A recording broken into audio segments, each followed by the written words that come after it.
ஒரு முக்கியமான விஷயம், நீர் இருக்கிற இடத்துல அள்ளியும் தாமரையும் முளைக்கும். ஆரம்ப காலத்தில் பூமியில் எப்படி முளைச்சதுன்னு தெரியாது. அதுமாதிரி நீர் இல்லாத ஈரம் மட்டும் இருந்த இடத்துல அருகம்புல் முளைக்கும். தண்ணி நிற்கிற இடத்துல நீர்வாழ் உயிர்கள் உருவாகும். நீர் இல்லாத இடத்துல நீர் இல்லாத இடத்துல புல் பூண்டு மரம் செடி கொடி மலையில் பார்த்திங்கன்னா காடுகள் இப்படிலாம் உண்டாகும். ஆழமான கடல்களில் அங்கே மீன்கள் போன்ற இதெல்லாம் உருவாகும். இப்போ நீர் உண்டாக்கின பிறகு அங்கே யாருங்க அதெல்லாம் கொண்டு வரா? தண்ணி இயல்பாக உருவாகுது. அவன் 3 மாடி அடுக்கு மாடி கட்டடத்தில் கூட மேலே கொண்டுட்டு போய் அரிசியை ஒரு 5-6 மாதத்துக்கு ஒரு 2-3 வருஷத்துக்கு வச்சு பாருங்களேன், தானாக புழு வச்சுடும், வண்டு வந்துடும். புழுவை பிடிச்சி கொண்டு யாராவது விட்றோமா? உயிர்கள் என்பது இயற்கையாக அந்த சூழல் வரும்பொழுது தானாகவே உருவாக்கப்படுகிறது.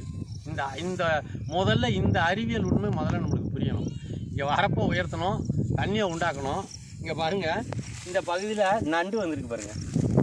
எங்கே இருந்து இந்த நண்டு என்ன ஊர்லேருந்து வந்திருக்கும் தெரியல, சரியா? இதுக்கப்புறம் இந்த நண்டு அடியாது. இப்போ இந்த நண்டு என்னங்க செஞ்சுருக்கோம்? இப்போ தண்ணியே இல்லை, என்ன செஞ்சுருக்குங்கிறீங்க? இதை தாங்க சொல்கிறாங்க, கோடை குயில் நிறைய வலை இருக்குங்க. ஒவ்வொரு இலையாக காட்டுங்க, ஒவ்வொரு வலையாக காட்டுங்க. இந்த விளைச்சலுக்கு மேலே கொண்டு வந்து ஓட்ட போட்டுருக்கு பாருங்க. அதாவது மிக ஆழமாக இந்த வலையை தோண்டிக்கிட்டே போனீங்கன்னு வச்சுக்கோங்களேன்.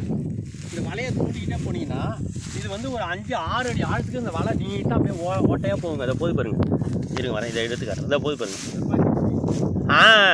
அருமை ஐயா சொல்கிறாங்க பாருங்க, வெப்பாத்தி குழின்னு ஒரு 6 அடி நீட்டுக்கு ஓட்ட போட்டுருங்க. அது உள்ளே இருந்து அப்படியே அந்த வெப்பம் குளிர்ச்சியாக இருக்குங்க. அந்த இடத்த நோக்கி சூரியன் போகவே முடியாது. இந்த வயலில் இங்கேயே பாருங்கள் எத்தனை நண்டு இருக்குன்னு. இது மாதிரி இந்த நண்டு ஓடு இருக்குது பாருங்கள், அது வந்து கால்சியம். சுண்ணாம்பு என்னது, நண்டு செத்துரும், ஆனால் சுண்ணாம்பு அழியாது. தண்ணி இல்லாத இடத்துல நண்டு இருக்காது, நத்தையும் இருக்காது. இது தாங்க நெல் வயலை வளப்படுத்துகிற அடிப்படை காரணிகள். நெல் வயலை வளப்படுத்துகின்ற இந்த நாடாக வளரலாம் பாருங்கள். ஒரு பூமியை நீங்கள் சரியாக உருவாக்கிட்டீங்கன்னா அதுக்குரிய வளம் அங்கே உண்டாயிடும். நெல் வயலுக்குரிய வளத்தை உண்டாக்குற காரணிகளுக்கு பேர் நண்டு, நத்தைகள், மீன்கள், நீர்வாழ் தாவரங்கள், சரிங்களா? அதே போல் புஞ்சை நிலத்தில் என்ன, வெப்பாத்தி குழி, புல் பூண்டு களை செடி இதெல்லாம் அந்த பகுதியில் மண்ணை வளப்படுத்துறது. ஆனால் இந்த ரெண்டுக்குமே நீர் ஆதாரம். இப்போ நீரை உருவாக்கிட்டோம், இதெல்லாம் தானாக வந்துட்டு. அதே போல் நீரை உருவாக்கிட்டோம், நெல் விளையுது. நூற்றாண்டாக இங்கே நெல்லே விளையிலிங்க. இந்த ஊரில் வந்து நீங்கள் விசாரிங்க, போவோம், கோவலூரில் தான் இருக்கும். அது பாருங்க, சீமா கருவேலை தாங்க சுற்றிடும். கருவேலை விற்று தாங்க காலம் தள்ளியிருக்காங்க. நிறைய மக்கள் ஊரை விட்டு போயிட்டாங்க. இந்த தண்ணி இல்லாத ஊரில் தண்ணீரை உருவாக்கி கட்டினா தான் நம்புவாங்க, நெல்லை விளைய வச்சு கட்டினா தான் நம்புவாங்க. இந்த 5-6 மாவட்டங்களில் தமிழ்நாட்டோட எல்லை வர வர குறுக்கிட்டே போகுது. மக்கள் எல்லாம் கோயம்புத்தூர், சென்னையில் போய் கோடி கணக்கில் பணத்தை கொடுத்து சின்னோண்டு பிளாட்டை வாங்கிட்டு அங்கே கழிவுநீர் கால்வாய் ஓரமாக குடியிருக்கிறாங்க. சென்னையில் காவேரி வத்தினாலும் வத்துது, கூவம் வத்த மாட்டேங்குது.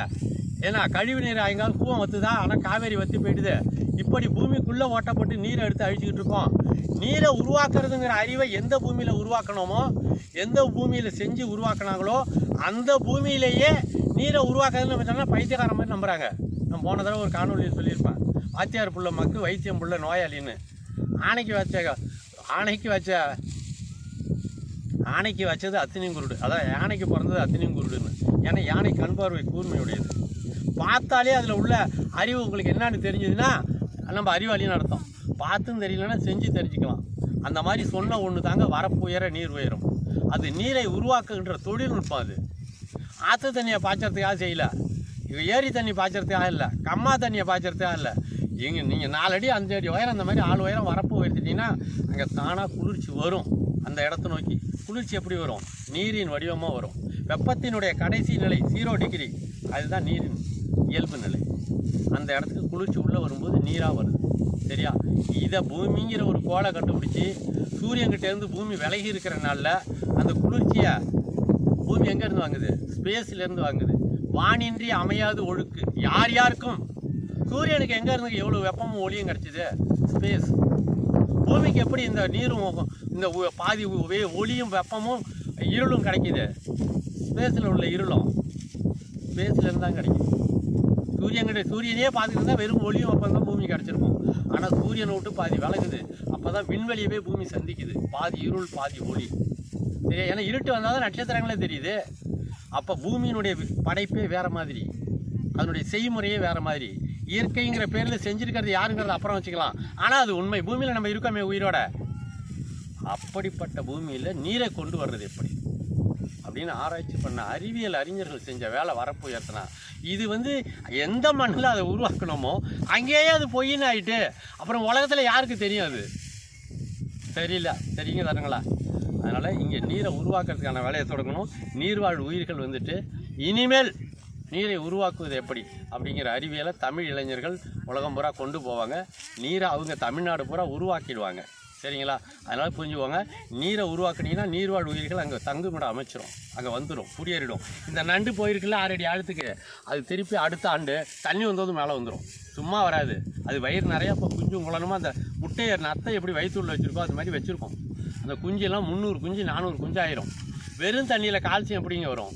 நத்தைகள் உருவானா கால்சியம் உண்டாயிரும். வெறும் தண்ணியில் கால்சியம் கிடையாது, ஆனால் நத்தைகள் வந்துன்னா கால்சியம், நண்டுகள் வந்தால் கால்சியம், மீன்கள் உருவானா அந்த சத்துக்கள். இதெல்லாம் தானாக வாழ்ந்து தானாக செத்து போகும்போது, நம்ம செத்து போனதுக்கப்புறம் நம்ம புள்ளைய வாழலையா? ஆனால் நம்ம அந்த புல்லு பூண்டெல்லாம் செத்து போகும்போது உரமாக போகுது. நம்ம செத்து மண்ணில் போட்டு போச்சாலும் உரம் தான், ஆனால் நம்ம கொளுத்திடுவோம், அது வேறு கதை. செத்து போகிறதுக்காக தான் படைக்கப்பட்டோமாங்கிறது இன்னொரு கதை. அதுக்காக படைக்கப்படலைன்னு சொன்ன மொழியே தமிழ் மொழி தான், சாகாத கல்வி. சரியா. அதையெல்லாம் படிக்கலாம். முதல்ல செரித்தலுக்கு துணையான உணவை தயாரிக்கலாம், நீரை உருவாக்கலாம். மீண்டும் சந்திப்போம். நன்றி, வணக்கம்.